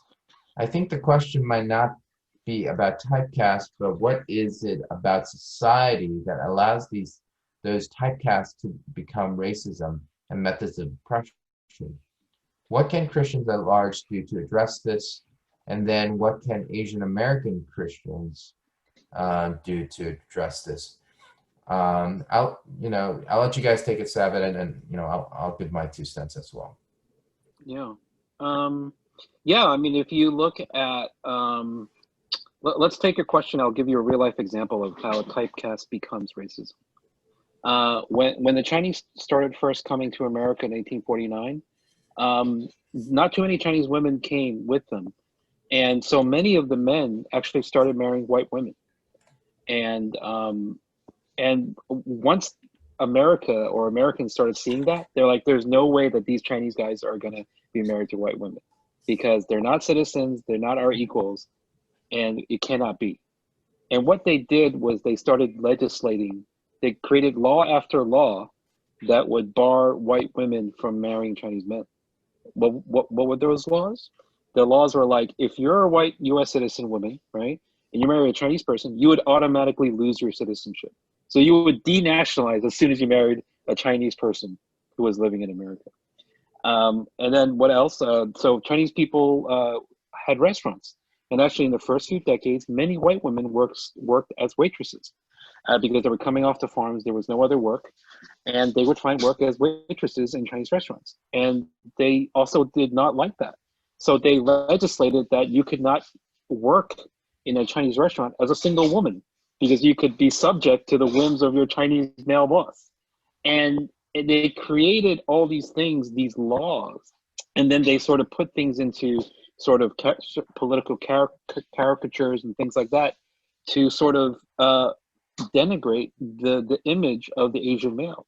And if we think about, because a lot of, and it's a particular sort of, the point of sort of, pet peeve of mine when I talk about how Asian men within Western society are seen a certain way, that doesn't come out of nowhere. That doesn't happen naturally because people, if you just let people be people, they'll connect with each other on a personal level. But because of the history of the law and then the use of political sort of caricature to create that these are men that are not worth it and that can't be worth it and you shouldn't be, that turned sort of things that didn't exist into a racist structure. Do you want to lose your citizenship and lose everything? You don't have a lot to begin with as a white woman in terms of rights. You're going to have even less after you marry a Chinese man. There's no way you want to do that. So that goes back to, I think, the original point is that, sure, there are stereotypes and we use sort of short ways to like heuristically understand the world. And that's been around sort of the world for thousands of years. But this was a particular system in the West and the use of the law when we talk about America as a law-abiding country. Not all those laws were used for good. Many of those laws were used to create, perpetuate, and solidify social sort of racist ideas into the law and then into society's thinking about a certain group. And so I think that that's sort of part of our message. And you have to know that. It's like, it's out there. It's part of history, but it's not your kid's not going to learn it in history class, but it's going to be buried in some sort of esoteric academic book. So it's not like it's hidden because it's just there, but you got to go find it if you care enough, right? So that's part of, I think, the larger point we talked about today, is that those systems were big, effective, and deep reaching. Yeah, and I think Chris's example beautifully illustrates, I think, the sort of core idea at the heart of this question, which is how we actually define racism. And the rule of thumb is to think of racism as the marriage of discrimination with power. Okay, that when those two things come together, right? So it is not merely the fact that there were people who were, and again, in Chris's example, there were people who thought that Chinese males should not be marrying white women or vice versa, right? It was the fact that then came to be, concretized in law and institution, right? That gave it that kind of the punch of what you might call racism. And so I agree with the premise of the question, and this is something I actually, in my own graduate research work, I study political psychology. And one thing that you learn very quickly in psychology is that the heuristics, as Chris very aptly labeled them, this typecasting, the categories that we use as sort of mental processing shortcuts, are very much hardwired into our psychological makeup. As human beings, we can't really get away from trying to make those kinds of shortcuts. There is a very sort of mixed literature on the degree to which we can sort of circumvent those shortcuts, right? Or sort of get a grip of them by being aware. This comes out in the sort of implicit bias type of literature. And the results are pretty mixed as far as, how much we can control sort of our own minds and the way that we process those. But that's what highlights the importance of institutions, right? Humans do have control over the kinds of institutions that we choose to construct. And even though any individual human has to deal with the institutions that we inherit, because nobody can create institutions all on their own as individuals, at the end of the day, institutions are human constructs. And those are the things that we can continue to perfect, even if we cannot continue, even if there's a limit to how much we can perfect, the human mind, right? Or human frailty. Those things are always going to be with us, but we can continue to try to improve and perfect our institutions. Yeah, I would just, Mindy, I would answer your question. You said, what can Christians at large do to address this? And then what can Asian American Christians do to address this? There's this great movie called The Railway Man. It's based on a true story of Eric Lomax, who was a prisoner of war during World War II, who was a British soldier, and he was in a Japanese prisoner of war camp, and building a railway through Thailand. I think a movie was made earlier than this movie called A Bridge Over the River Kwai, and it's kind of related to that. And they suffered horrendous conditions and torture at the hands of the Japanese soldiers during World War II. And this man had to forgive. It's a forgiveness journey. And at the end of the movie, he meets up with a former Japanese soldier who was one of his captors, prison guards, who has since tried to work for reconciliation among former POWs and Japanese soldiers. And he met with them, and he forgave them. And it was a very, very touching scene of forgiveness. One was asking for forgiveness, one forgives. And I think that scene encapsulates the answer, and which is what can Christians at large and what can Asian American Christians do to address these typecasts, or what Andy said is hardwired into our brain, which is to resist the impulse for self-interest, to resist the impulse to say, this is my experience, and just like unforgiveness, this is something that I've experienced. This is something that you did to me, and I am wired this way, so I'm just going to go along with that.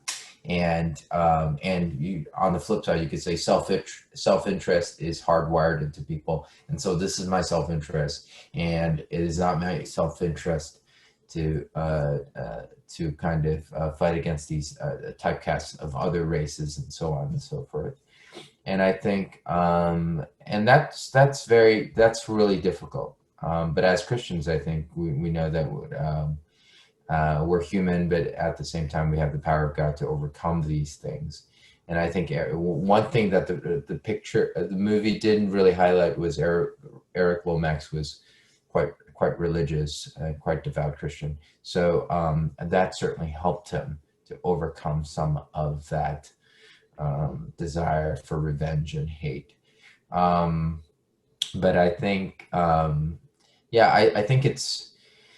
think that's really the answer, to resist, to break this typecast, not just for yourself, but also for others, because it's so not just hardwired, but society kind of perpetually reinforces that. And to ask the deep questions, don't just look at an article and it says X and Y, but really ask the deep questions. And to be honest, that's why, that's my impetus. That's my, that was my motivation for having these webinars, is because I didn't want an echo chamber. I didn't, some have categorized. It's interesting, you do these racism webinars and so the same webinar gets categorized by different people as left-leaning or right-leaning. But I think that's actually the answer. That's precisely the point, right? It's neither. If the exact same webinar is being categorized as both by some as left-leaning and by others as right-leaning, that means it's slap dab in the middle, in the center. And that's where we should be. I think these are tough questions. And I personally do not believe these tough questions we can find solutions through an echo chamber, right? So what can Christians and Asian American Christians, what can they do? Not get into an echo chamber, and resist the temptation, either on the left or the right, to get into an echo chamber, because the only side that we're on is we're looking for solutions and peace and reconciliation in these areas. So those are my thoughts on that question. Last question for the night, and we'll wrap it up here. Okay, there's two questions. I think maybe how to best speak to powerful conservatives, I don't know what that means, but who also value justice but haven't developed compassionate terminology, or who rail against PC culture. I'm not sure which powerful conservatives you're talking about, but we'll try to tackle that question as best we can. Yeah. No, I think you have to. I think it's just not about speaking out. I think it's about engagement. It's about working with people who are different minded than you. I've done that.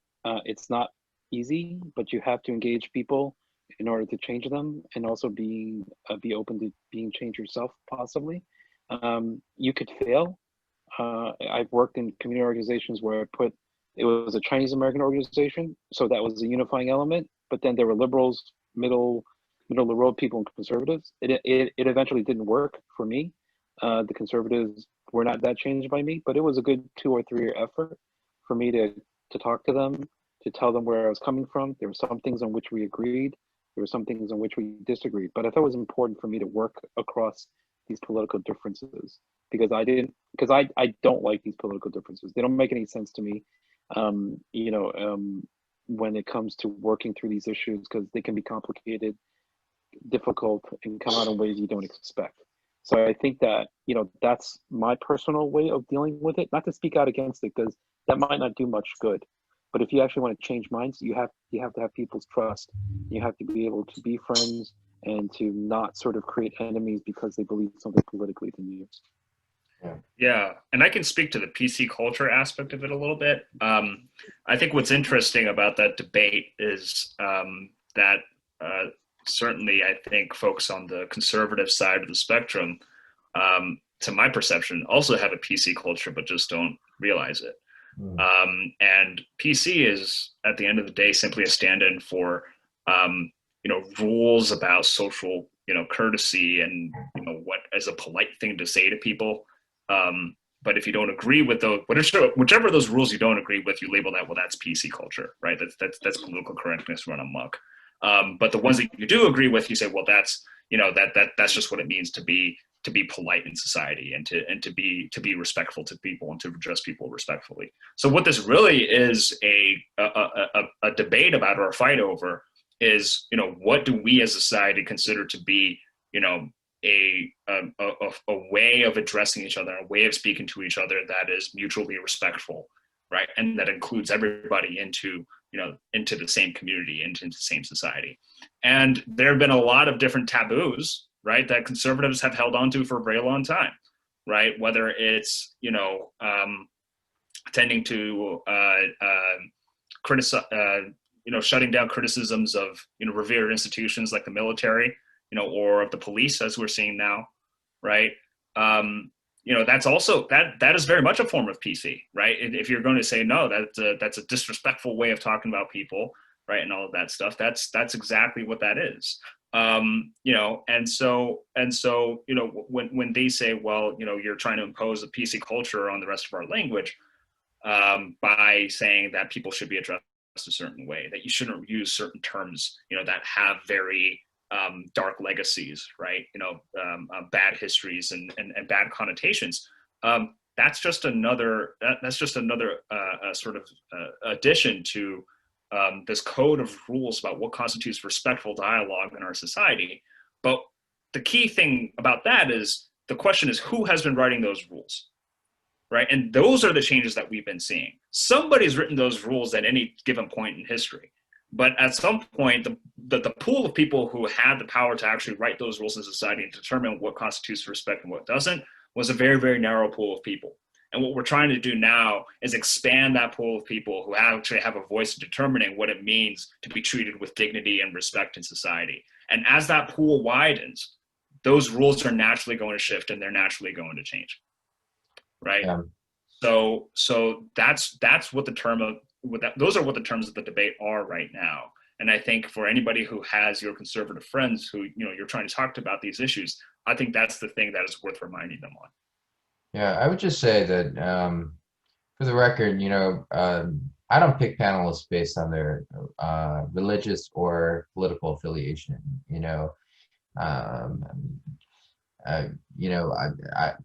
I pick people that I respect and that they bring something to the table. And my thoughts are on this.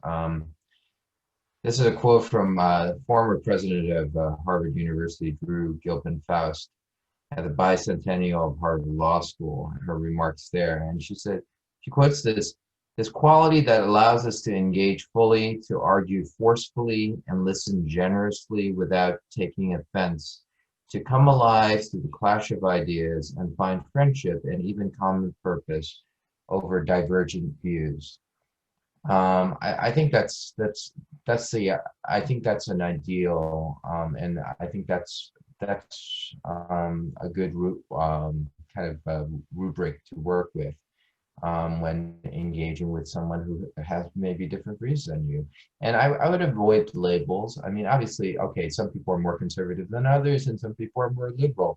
But if you start with these labels, then you're already erecting a wall that doesn't really need to be there if you want to have really good conversation about these issues, right? Labeling them as if I label Chris as a powerful liberal and Andy as a powerful conservative, for instance, I already erected a wall and I already categorized them as something. And then the conversation that transpires subsequent to that labeling is very different if I simply say, hey, here's Andy, here's Chris. They've got great ideas, great minds, and this is a really complicated issue. I don't have all the answers. Let's sit down and talk about it, and let's see what happens, what comes out of it. Maybe nothing, maybe something good. And I think that then you have a very, very different conversation. And I think if they're conservative, and maybe and you say yourself in that question, maybe they haven't developed compassionate terminology, but that's all subjective, right? One person's compassionate is another person's, not a lack of compassion. So it's very, very subjective.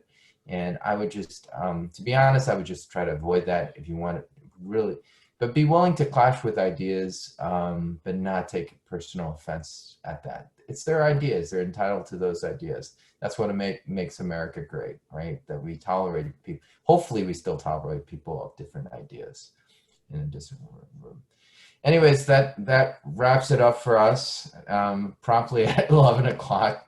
So I really want to thank first my panelists here. They're really great. And I want to thank Andi. And full disclosure, Andi used to work with my wife, and she would just rave about Andi. And I'm like, I got to get Andi on this panel, and naturally also Chris is someone who I've respected many years. Look at all those books behind him. I'm sure he's read everyone, that's why he's like a wealth of knowledge here. But I also want to thank Raymond, who's in the background fielding the questions and hosting this whole webinar, and really doing a fantastic, fantastic job. So I would just say that's really, really awesome. And I know a question came in late, but unfortunately we're kind of out of time. So we'll have to save it for another one, but you'll see these guys someday soon. So thanks again, Andi. Thank you, Chris. Thank you, Raymond, who's been hosting this, for participating. And I hope everyone's been blessed by and enriched by the conversation. It's been a wonderful conversation, Dave. Thanks so much. No problem. Thanks, Andy. Thanks, David. Have a good night, guys. All right. Have a great night.